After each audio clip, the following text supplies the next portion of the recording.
Please আজকের জন্য আমাকে ছেড়ে দেন। আমার শরীর ভালো না, আমি এখন ওইসব সহ্য করতে পারবো না, আমি মরেই যাব। প্লিজ আজকের জন্য আমাকে ছেড়ে দিন।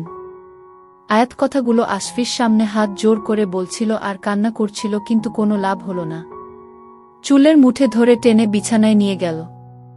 বিছানায় ফেলে দিয়ে আঁচল ধরে টেনে শাড়ি খুলে নিচে ছুঁড়ে ফেলে দেয়। উন্মুক্ত পেটে অনবরত চুমু খেতে লাগল। ঠোঁট জোড়া দখল করে নিয়ে চুষতে লাগল। এক হাত দিয়ে পেটে স্লাইড করতে লাগল, আরেক হাত দিয়ে চুলের মুঠি চেপে ধরে ঠোঁটে কিস করতে লাগল। তারপর নিজের চাহিদা মেটাতে শুরু করল। আয়াতের চোখ দিয়ে শুধু পানিই পড়ছে, তার চেয়ে বেশি কিছু করার সাধ্য যে তার নেই। নিজের মা আর ছোট ভাইয়ের জীবনটা যে তার এই শরীরটা দিয়েই বাঁচাতে হবে। নিজের চাহিদা মিটিয়ে ক্লান্ত হয়ে শুয়ে পড়ে আশফি। আয়াত কান্না করতে করতে কাপড়গুলো নিয়ে ওয়াশরুমে চলে যায়। শাওয়ার নেওয়ার সময় শরীরে খুব জোরে জোরে ঘষতে শুরু করে। নিজের শরীরে লেগে থাকা ওই পশুর স্পর্শগুলো মুছতে চায়, কিন্তু সবকিছু কি চাইলেও মুছা যায়? প্রতিদিন রাতেই এভাবে সে বৈধ ধর্ষণের শিকার হয়। আপনারা হয়তো ভাবছেন এইটা বৈধ কি করে হলো। আয়াত আশফি পবিত্র বিবাহ বন্ধনে আবদ্ধ। বিয়েটা যেভাবেই হোক না কেন, এখন ওরা স্বামী স্ত্রী, যেখানে শুধু শারীরিক চাহিদা মেটানো ছাড়া আর কোনো সম্পর্ক নেই।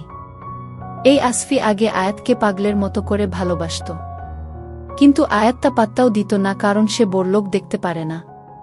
তার বাবাও খুব বড়লোক ছিলেন, তার মাকে ভালোবেসে বিয়ে করলেও পরে ওনাকে ছেড়ে চলে যায়। তার মায়ের প্রতিটা চোখের পানি ও নিজ চোখে দেখেছে। কতটা কষ্ট করে তাকে আর তাই ভাইয়া তাকে মানুষ করেছে, সে তা নিজের চোখে দেখেছে। এরপর থেকে সে আর কোনো বড়লোক মানুষদের দেখতে পারে না। সে ভাবে টাকার জন্য তারা সবকিছু করতে পারে, তাদের কাছে টাকায় সবকিছু। অতীত। আয়াত যখন ফার্স্ট দিন কলেজে আসে, সেদিন আশফি তাকে প্রথম দেখে। হলুদ কালার ড্রেসে আয়াতকে যেন এক হলুদ পরীর মতো লাগছিল। সে প্রথম কোনো এক মেয়ের দিকে এমন দৃষ্টিতে দেখে। তারপর থেকেই আয়াতকে ফলো করে, তাকে কলেজের কাজ থেকে শুরু করে ফ্যামিলির হেল্প থেকে শুরু করে আরও অনেক কাজে সাহায্য করে। কখনো সামনাসামনি করে, কখনো বা আড়াল থেকে, আবার কখনো বা লোক দিয়ে। একদিন একদল বখাটে ছেলে রাস্তায় আয়াতকে ডিস্টার্ব করেছিল। আয়াত তাদেরকে পাশ কাটিয়ে চলে যেতে নিলেও তারা তার পথ আটকে দাঁড়াচ্ছিল, অনেক বাজে কথাও বলছিল। তাতে আয়াত কিছুটা ভয় পেয়ে যায় আর কান্না করে দেয়। আয়াতের কান্না দেখে আশফির চরম রাগ উঠে যায়। সে ছেলেগুলোকে মারতে শুরু করে। মারামারির এক পর্যায়ে একটা ছেলে আশফিকে ছুরি মারতে নিলে তা ফিরাতে গিয়ে আশফির হাত অনেকটা কেটে যায়। তাই আয়াত তার ব্যাগ থেকে রুমাল বের করে বেঁধে দেয়। সেই রুমালটা আশফি খুব যত্ন করে রেখে দেয়।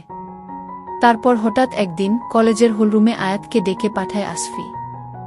আয়াতও আসে, কিন্তু হলরুমের দরজা খুলতেই হাজারো ফুলের পাপড়ি পড়তে শুরু করে। সামনে পা বাড়াতে নিলে দেখে নিচে ফুলের বাগিচা বানানো। সে কিছু বুঝতে পারছিল না এসবের মানে। সে সামনে এগিয়ে যেতেই তার কানে মাইক্রোফোনের আওয়াজ আসতে লাগে। তোমাকে আমি যেদিন প্রথম দেখেছিলাম, সেদিন ইবুকের বা পাশটাতে তোমাকে জায়গা দিয়েছিলাম। যেদিন তোমার নামটা জানতে পেরেছিলাম, সেদিনই আমি আমার মনে লিখে নিয়েছিলাম। যেদিন প্রথম তোমার কাছে এসেছিলাম, সেদিন আমি প্রতিজ্ঞা করেছিলাম তোমার সাথে সারা জীবন কাটানোর। হলুদ রং ড্রেসটাতে তোমাকে প্রথম দেখেছিলাম বলে তোমাকে আমার হলুদ পরী বানানোর স্বপ্ন দেখেছি। আই লাভ ইউ হলুদ পরী। আশফি মাইক্রোফোন হাতে কথাগুলো বলতে বলতে আয়াতের সামনে এসে দাঁড়ালো। হাতে এক গুচ্ছ গোলাপ নিয়ে হাঁটু গেড়ে ভালোবাসার কথাটা বলল, কিন্তু আয়াত গোলাপগুলো না নিয়ে বলল, সরি, আমি আপনাকে ভালোবাসি না। আপনি হয়তো আমার ব্যাপারে কিছুই জানেন না, আমি আপনাদের মতো এত বড়লোক না, আর এত বড়লোক হতেও চাই না। আমি জানি সবকিছু, আর আমি সবকিছু জেনেই তোমাকে ভালোবেসেছি।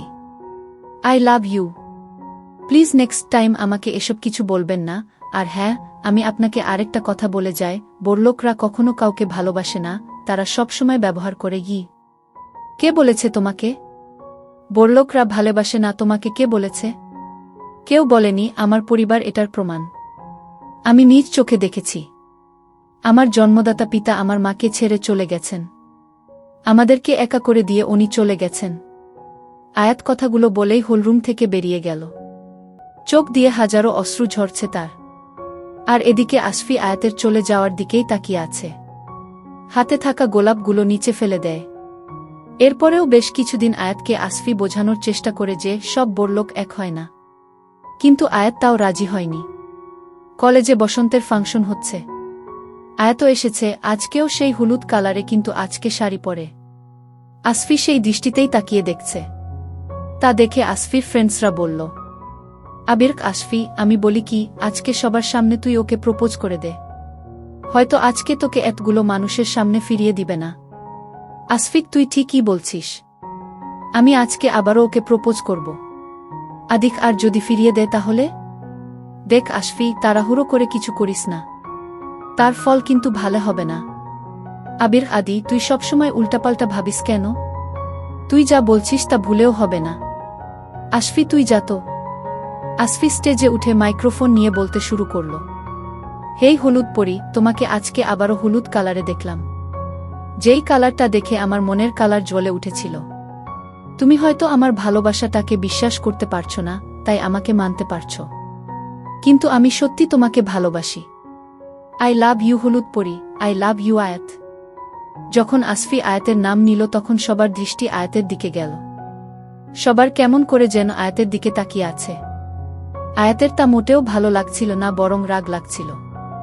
সে আস্তে আস্তে করে সামনে উঠতে লাগল। আসফির মুখে বিশ্ব জয় করা হাসি ফুটতে লাগল। আয়াত স্টেজে উঠে মাইক্রোফোনটা হাতে নিয়ে বলল, but I don't love you, please don't disturb me again. Ayat কথাটা বলেই চলে যেতে নিল।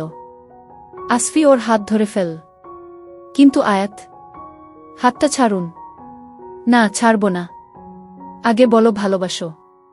আয়াত আর সহ্য করতে না পেরে আসফির থেকে হাতটা ঝাড়ি দিয়ে ছুটিয়ে একটা কষিয়ে থাপ্পড় মারে। সবাই একদম অবাক হয়ে সব চুপচাপ হয়ে যায়। আয়াত এইবার রাগে চোখগুলো বড় বড় করে বলল, আপনার কি মনে হয় আমি আপনার এসব নাটকে পটে যাব? যদি তাই হয় তাহলে ভুল, আমি আর 5টা মেয়ের মতো না। আর আপনি আমাকে ভালোবাসার জন্য প্রপোজ করেনি, বরং সবার সামনে হাসির পাত্রী বানানোর জন্য এই তামাশা করেছেন। আয়াত আর কিছু না বলে হন হন করে স্টেজ থেকে নেমে চলে গেল। আসফি এখনো স্টেজে দাঁড়িয়ে আছে গালে হাত দিয়ে। আয়াতের এই চড়টাই ওর লাইফের সবচেয়ে বড় ভুল ছিল, যার মূল্য তাকে খুব বাজেভাবে পুষাতে হয়। গল্পটি ভালো লাগলে চ্যানেলটি সাবস্ক্রাইব করে একটা লাইক দিয়ে ও একটা কমেন্ট করে পাশে থাকুন। ধন্যবাদ।